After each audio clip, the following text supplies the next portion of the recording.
Psst, tara Taiwan! Tapos na nga kami sa Palawan Adventures, kaya Taiwan naman tayo. Share ko lang manghang-mangha talaga ako sa view na to. Pilipinas yan ha. Ito, Taiwan na yan. O, puro green talaga, Jai. Hi, Taiwan! Bakas talaga sa mukha ang excitement, oh.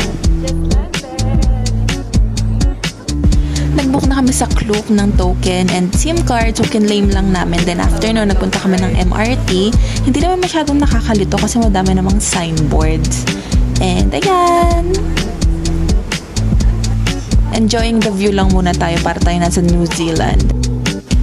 Fit check muna. So, DIY lang kami on day 1. Kaya naman dapat very comfy talaga yung clothes. Tapos, ito yung harap ng hotel namin. Nandiyan ang lahat. Nasa gitna kami ng Ximending. Nasa tapat lang naman yung MRT at nasa gilid lang namin tong market na to. So, madaming street yan. Sobrang nakakalito talaga. At nakakatawa din kasi wala na silang cashier. Lagay-lagay ka lang ng bayad dyan. Siyempre, binisita ko rin yung 7-Eleven nila kasi tinitignan ko kung ano bang meron dito na wala sa Pilipinas. At ito naman yung MRT nila. Ang cute, diba? Pwedeng card, pwedeng token. So, papunta na kami sa Chiang Kai-shek nito. At ito na nga, nakarating na kami kahit madami-daming ligawang nangyari. Nakakatuwa nga lang din kasi hindi masyadong madami yung tao, o 'di ba? Wala kang makita sa video. So ang cute lang, 'di ba? Parang swerte naman namin. Mainit sa Taiwan pero hindi naman kasing init ng Pilipinas. So kita mo diyan, oh, haggard-haggard ng person.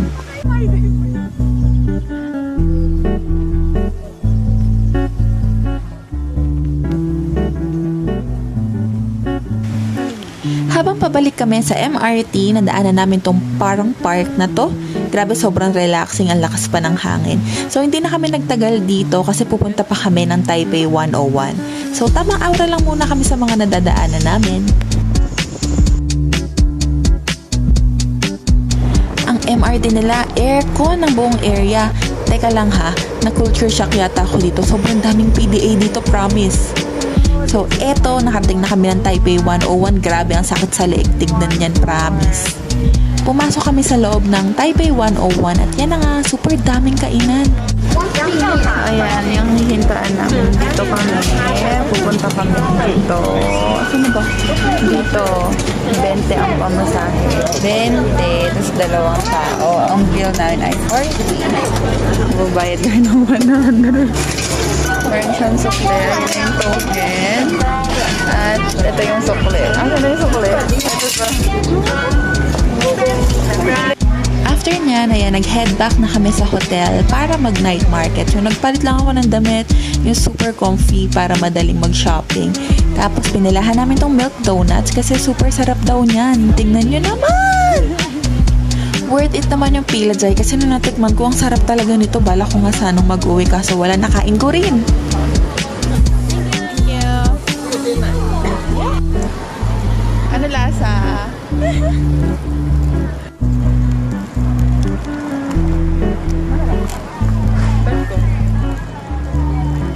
Tulad nga ng sabi ko kanina, ang ganda talaga ng pwesto ng hotel namin kasi sa tapat lang to ng hotel namin ha. Fit check naman ng day 2, North Coast. Naka-tour kami dito kasi medyo malayo yung North Coast, hindi yata kayang i-DIY. So eto na, excited na kami at biyahe muna kami ng at least 1 hour. Nakakatuwa lang kasi sobrang peaceful talaga dito sa pinuntahan namin. So, ito nga palang lugar na to ay Yelyu Geo Park. Di ko alam kung tama yung bigkas ko ha. So, ito yung mga natural formation ng rocks. Ayan, ang cute!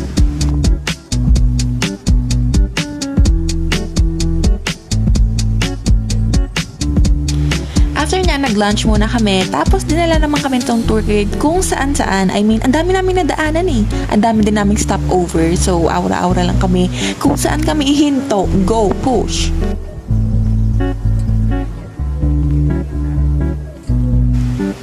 So, after niya, dinala naman nila kami sa Jiufen Old Street. So, sa buong Taiwan tour, ito talaga yung pinaka-favorite at pinaka-na-enjoy ko kasi parang dito ko talaga nakita yung culture na yung Taiwan. So, ang dami nilang foods, Taiwanese foods, and ang daming souvenir. Ayan, at ang dami ding free taste. So, nabusog ako sa free taste kasi tinikman ko talaga lahat, Jai. Note lang din na sobrang mura ng mga pagkain dito pero sobrang sarap!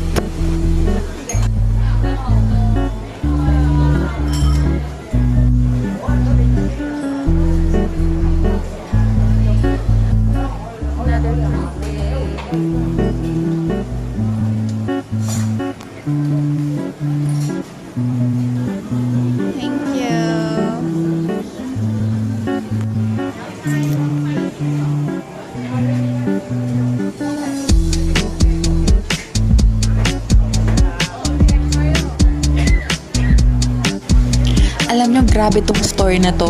Lahat ng flavor ng nougat nila, pinatikim talaga nila sa amin. Kaya naman, napadami din yung bili namin.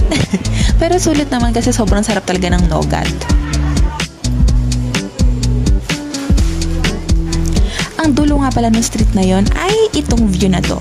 Makikita mo yan, parang Taiwan proper. I don't know.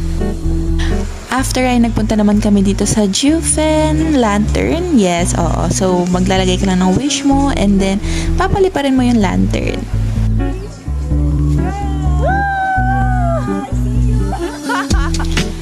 Then, pumasok lang kami sa loob at nakita namin to. May dumadaan talagang trend dyan at madaming souvenir sa gilid. So, naglakad-lakad lang din muna ako kasi ang peaceful talaga. Ang sarap maglakad.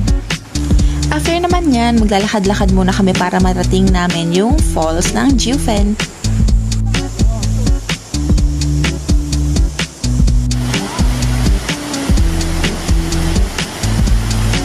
So, around 4 p.m. pauwi na kami para saktong 5:30 nandun na kami sa Ximending at dinaanan muna namin syempre ang Shin Fu Tang. Super sarap na milk tea. Tapos nung gabi nagdondong donkey kami ang Don Quixote ng Taiwan. Super worth it. Mura and sobrang ganda. Day 3, fit check. Taichung naman tayo ngayon. Super excited ako dito at super looking forward. Kasi ang buong Taichung tour ay super peaceful, super tahimik, at super probinsya ang dating. Sobrang ganda ng view namin habang bumabiyahe. At ito, ang favorite ko, Holy Flower Farm. Sobrang ganda dito, promise. After namin dyan, lumipat naman kami sa Gyeomei Wetlands. Super init. 3 p.m. yan ng tanghali. Kaya hindi na kami pumunta dyan. Kumain na lang kami ng ice cream at bumili ng konting pasalubong. Can't get enough of Shin Fu Tang. Sobrang sarap talaga nito, maaari. Napapanaginipan ko. So, ito nga daw yung Taiwan's best milk tea. And then after, nag-dinner na lang kami. At kinabukasan, nag-ready na kami para umuwi kasi maaga yung flight namin. So, ayan na. Let's go home. Jay, ang haba ng pila sa check-in baggage. Napapacheck na kami kung anong oras ang next flight. Pero thankfully, umabot kami. At pag-uwi, ito ang sumalubong sa akin.